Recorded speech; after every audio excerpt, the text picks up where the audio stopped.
নমস্কার বন্ধুরা, আপনজন কিচেনে আপনাদের সবাইকে স্বাগত জানিয়ে আমি আমার আজকের রেসিপি ট্যাংরা মাছের তেল ঝাল শুরু করতে চলেছি। প্রথমে ট্যাংরা মাছগুলোকে নুন আর হলুদ মাখিয়ে নিতে হবে। তারপরে কড়াইতে সরষের তেল দিয়ে ট্যাংরা মাছগুলোকে ভালো করে ভেজে নিতে হবে। দেখুন, ট্যাংরা মাছের এক পিঠ আমার ভাজা হয়ে গেছে, অপর পিঠ ভাজার জন্যে উল্টে দিলাম। মাছগুলো আমার দু পিঠই ভাজা হয়ে গেছে, এবার আমি বাটিতে তুলে ফেলবো। তারপরে কড়াইতে দিয়ে দেবো কালো জিরে ফোড়ন আর শুকনো লঙ্কা ফোড়ন। তারপর দিয়ে দেবো টমেটো কুচি দিয়ে একটু নাড়াচাড়া করে নিতে হবে। তারপরে কড়াইতে দিয়ে দেবো পেঁয়াজ আদা রসুন পেস্ট।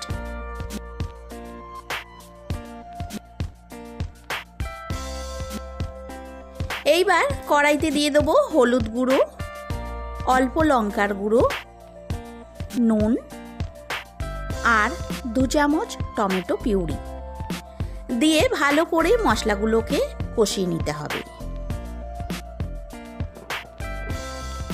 দেখুন, আমার মশলাটা কষানো হয়ে গেছে এবং মশলার থেকে তেল ছাড়তে শুরু করে দিয়েছে। এইবার আমি এর ভেতর দিয়ে দেবো জল দিয়ে একটু নাড়াচাড়া করে নিতে হবে এবং নুনটা অবশ্যই চেক করে নেবেন। আমার এখানে নুনটা কম হয়েছিল বলে আমি আরেকটু নুন দিয়ে দিলাম। আপনারা আপনাদের স্বাদ অনুসারে নুন দেবেন। তারপরে ঝোলটা একটু ফুটে উঠলেই ট্যাংরা মাছগুলোকে ঝোলের ভেতর দিয়ে দিতে হবে এবং ঢাকা দিয়ে 2-3 মিনিট রান্না করে নিতে হবে। 3 মিনিট বাদে ফিরে আসলাম। দেখুন, আমার আজকের রেসিপি ট্যাংরা মাছের ঝাল পুরোপুরি কমপ্লিট হয়ে গেছে।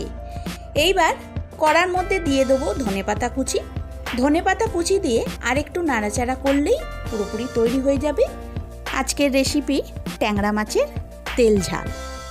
এই রেসিপিটা আপনারা গরম গরম ভাতের সাথে খেতে পারেন। খুবই সুস্বাদু এবং সহজ একটি রেসিপি। আর রেসিপিটা যদি ভালো লাগে তাহলে লাইক শেয়ার কমেন্ট করতে ভুলবেন না কিন্তু।